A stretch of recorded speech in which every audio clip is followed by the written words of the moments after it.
What if I told you that the ultimate villain in one of history's most famous parables actually started out as a grassroots hero, like someone fighting for cultural survival? Right, and the supposed good guy, the one who actually walks away completely justified, was essentially a state-sanctioned mafia boss extorting his own neighbors. It's wild. Welcome to another deep dive. Today's mission is to unpack a really profoundly challenging Lenten sermon by Dr. Martin titled Mirror, Mirror, Part 3, The Pharisee and the Tax Collector. Yeah, and Dr. Martin's core thesis right out of the gate is just so striking. She says that Lent is not a season for decorating our lives, it is a season for excavating them. Exactly. And our goal today is to hand you the shovel Dr. Martin describes and, well, help you dig beneath the surface of your own spiritual life. Okay, let's unpack this, because before we can even look at these two wildly different men, Dr. Martin asks us to look closely at how we hide. Right, how we hide our deepest flaws behind our very best deeds. I want you to imagine the mirrors you look into every day. Not the literal glass ones in your hallway, but the metaphorical mirrors you use to check your reflection and measure your worth. Right. Because Pastor Martin argues that we are about to confront the sneakiest mirror of them all. It's the one that lies to us the most convincingly. Yeah, because we've already seen in Dr. Martin's previous sermons how easy it is to make a functional savior out of our wealth, right? Oh, definitely. The mirror of possession. Exactly. What's in your wallet? Mm-hmm. Or how we Yeah. use our frantically busy calendars to prove our value, which she called the mirror of performance. But today, we're looking at the ultimate camouflage, the mirror of religion. Yeah. Pastor Martin warns that this is the most dangerous idol because it doesn't look like greed or vanity. It looks exactly like faithfulness. I mean, it's the flawless church attendance, the generous tithe receipts, the unbroken Bible study streak. What's fascinating here is how Pastor Martin exposes the psychology behind those actions. She points out that we all tend to curate a spiritual LinkedIn profile. Oh, wow. Yes. Like, we take all our religious good deeds, our theological knowledge, our polite behaviors, and we just polish the highlights. We construct a narrative so our actions tell the exact story we want told. while neatly omitting the messy reality of who we actually are behind closed doors. Exactly. I have absolutely done this. I mean, I remember a specific season where everything in my personal life felt like it was just unspooling. I was exhausted, anxious, snapping at my family over nothing. Yeah. But the second I walked into a small group meeting, I flipped a switch You put the mask on. completely. I brought my polished theological talking points. I presented this shiny, put-together version of my faith because I was terrified of anyone seeing the actual mess. I was bringing God a PDF of my accomplishments instead of my reality. A polished PDF, that's exactly it. And the vulnerability required to show the mess is terrifying. I mean, if we connect this to the bigger picture, social media didn't invent this impulse to hide behind our achievements. Human nature has always desperately wanted our goodness to be our defining narrative. Right. We use religious disciplines not as a bridge to connect with God, but as a shield to hide from Him. We curate the spiritual resume because a resume implies we've earned our spot in the room. You know, we want to prove we belong. Which means we aren't really relying on grace at all. We're relying on our track record. And if we're going to talk about people who practically invented the spiritual track record, we have to talk about the Pharisees. Well, absolutely. But here's where it gets really interesting. I always thought of the Pharisee as like a cartoon villain, Yeah. you know, twisting his mustache, looking down his nose at everyone, just inherently arrogant. But Dr. Martin completely dismantles that Sunday school stereotype. She really does. She tells their origin story, and it doesn't begin with malice at all. It begins with immense courage in the face of absolute trauma. Yeah, you really cannot understand the Pharisee without understanding the historical trauma of a 167 BC. Right. Because the Seleucid king Antiochus IV, he didn't just conquer Jerusalem, he initiated a systematic, brutal cultural genocide. It wasn't just about land. Exactly. He forced the Jewish people to adopt Greek customs. He made it illegal, under penalty of death, to read the Torah, to observe the Sabbath, or to even practice their unique identity. And the wild part is that the wealthy elite of the time just went along with it. Yeah. Dr. Martin points out that the aristocrats basically assimilated overnight. They traded their Torah for a Greek education and a gymnasium membership just so they could keep their status. Right, they sold out. Totally. So it was the ordinary laypeople, this grassroots resistance movement called the Hasidim, who actually fought back to save their culture from being erased. And out of that very resistance movement, around 165 BC, the Pharisees emerged. Their founding impulse was deeply beautiful. It was highly democratic. They looked at a society where only the aristocratic priests in the temple were considered holy, and they pushed back. They taught that you don't need to be a priest to be close to God.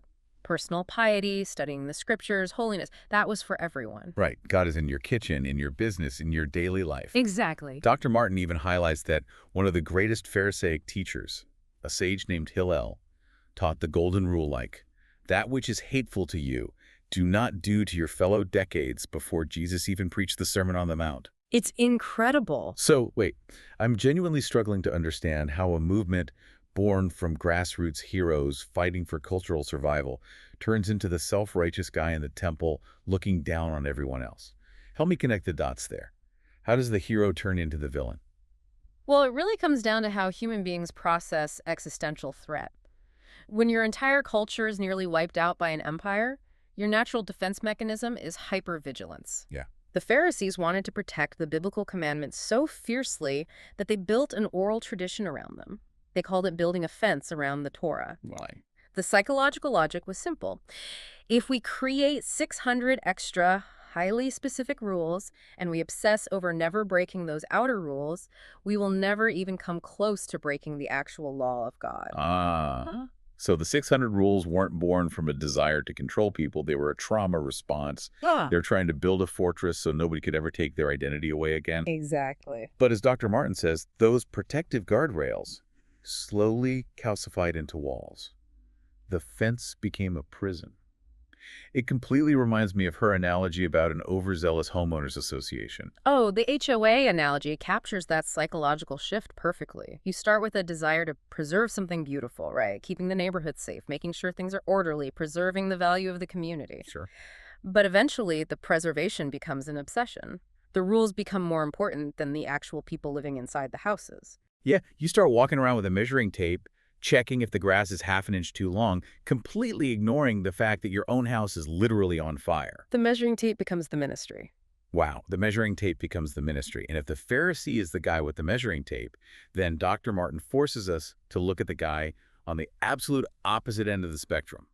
The man society deemed utterly irredeemable. The tax collector. He was society's absolute rock bottom. Lower than criminals. Yeah. Lower than prostitutes. Yeah. Dr. Martin paints such a devastating picture of this guy's reality. I mean, I knew tax collectors were unpopular from reading the stories, but I didn't realize they were essentially a state-sanctioned mafia. Yeah, the mechanics of Roman tax farming are crucial for understanding the sheer level of betrayal the community felt.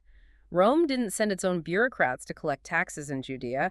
They used a franchise model. Like outsourcing. Exactly. Wealthy contractors would bid for a region, and then they would hire local Jewish men to do the actual street-level extracting. And whatever they extracted above the Roman quota was their own personal profit. They could tax your cart, the fish you caught, the wheels on your wagon, even letters you received. Anything they wanted. This wasn't some faceless IRS agent in a cubicle. This was your neighbor, the guy you grew up with in the synagogue who learned the same Torah as you, now backed by Roman swords, bleeding his own people dry to line his pockets. Pastor Martin literally describes them as state-sanctioned loan sharks. And because of this profound betrayal, the Talmud placed them in the same category as murderers. They were officially banned from the synagogue. Wow. Their money was considered too tainted, too soaked in extortion, to even be accepted as a temple offering. Rabbis even taught that it was lawful to lie to a tax collector because he'd entirely forfeited his right to the truth. That is intense. Unless they abandoned the profession and made full financial restitution to everyone they ever cheated, they were considered officially completely beyond redemption. Yet before anyone even speaks a single word in this parable, Dr. Martin points out the most shocking detail of all. The tax collector showed up. He actually walked in. He walked into a building where the rules literally stated he was too dirty to exist, knowing every single person in there despised him. Just imagine the sheer audacity it took to cross that threshold. If we connect this to the bigger picture, Jesus' method as a storyteller is incredibly deliberate here. Luke notes that Jesus told this parable specifically to people who were confident of their own righteousness and looked down on everyone else. Right. Jesus always sees first and loves first. He diagnoses the hearts of his audience before the narrative even starts. He sets up this impossible tension, the man who supposedly belongs there and the Yeah. man who is legally banned. It makes me think about what it takes to step into a space where you know you are the villain of the story. Mm-hmm. That act of showing up, standing in the back, terrified, that took infinitely more courage than the Pharisee bringing his flawless checklist. Absolutely. So let's look at what actually happens when these two men open their mouths to speak to God. Pastor Martin notes that the physical space they occupy in the temple is our first real clue. Where you stand reveals what you believe about yourself. Okay, so the Pharisee stands by himself, center stage, and prays a 35-word prayer. He says, God, I thank you that I am not like other people, robbers, evildoers, adulterers, or even like this tax collector. I fast twice a week and give a tenth of all I get. Notice what is conspicuously absent from those 35 words. He offers no adoration to God. He makes no confession of his own shortcomings. He expresses no awe at the holiness of the space he is in. Right. In fact, he doesn't ask God for a single thing because he firmly believes his resume has already purchased everything he needs. He spends the entire time talking about himself. And worse, he uses the tax collector, a real, breathing, broken human being standing right there, as a prop. Yeah. Dr. Martin calls it a spiritual selfie. He pulls this ruined guy into the frame just to make himself look taller. He's literally building his own righteousness on the rubble of someone else's life. It is a profound psychological defense mechanism. By comparing himself downward to someone society agrees is terrible, he avoids having to look upward at the actual holiness of God. Wow. Because if he compares himself to God, he falls short. If he compares himself to the tax collector, he wins. I want to pause and clarify something Dr. Martin mentioned here, because I think it's a stumbling block for a lot of people. It's not that the Pharisees' actions were inherently bad. Fasting twice a week and giving away a tenth of your income are genuinely good disciplines. The problem isn't the discipline itself. No, the disciplines are excellent. The danger is what they produced in him. He allowed his spiritual successes to create a universe that revolves entirely around himself. Right. His good habits became a wall that separated him from the rest of humanity rather than a window to see their needs. Which brings us to the tax collector's prayer. He's standing far off. He won't even look up to heaven. He's beating his breast in grief, and he speaks just 7 words. God, have mercy on me, a sinner. But Dr. Martin points out the English translation misses the massive theological weight of those words. Yeah, the original Greek word Luke uses is hilaskomai. It is a very specific, heavy term. It doesn't just mean be nice to me or let me off the hook. Right. It means mercy through an atoning sacrifice. It shares a root with the word for the mercy seat on the Ark of the Covenant. This man, who's literally banned from the inner courts, is essentially saying, God, be merciful to me through your atoning sacrifice for sins. He brought a resignation letter, not a resume. He knew he had 0 leverage. And Jesus drops the hammer on the audience. He says, this guy, the extortionist, the traitor, the mafia boss, is the one who goes home justified. Because his hands were empty, and empty hands are the only thing God can actually fill. The theological irony Pastor Martin uncovers here is staggering. The man with the impeccable religious pedigree prayed 35 polished, eloquent words, and they bounced off the ceiling.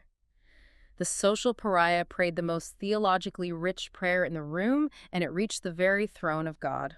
When you lay it out like that, it's just devastating. So what does this all mean for us? Dr. Martin doesn't just leave this as an ancient history lesson. She takes this 2,000-year-old diagnosis and turns the mirror directly on us today. She breaks it down into 3 distinct reflections: the personal, the relational, and the prophetic. Let's start with the personal mirror. Pastor Martin asks a piercing question. When you stand before God, whose resume are you holding? Yeah. Jesus looks at the person clutching their polished LinkedIn profile and says, put it down. You came to report your stats, not to meet with me. But to the person standing at a distance, convinced they are entirely too far gone, Jesus says, come closer. And once you drop that personal resume, it completely changes how you look at the people around you, which is the relational mirror. If you aren't holding up your own achievements, you stop using other people's failures as stepping stones. Exactly. Yeah. You cannot use someone else's mess to make yourself feel better.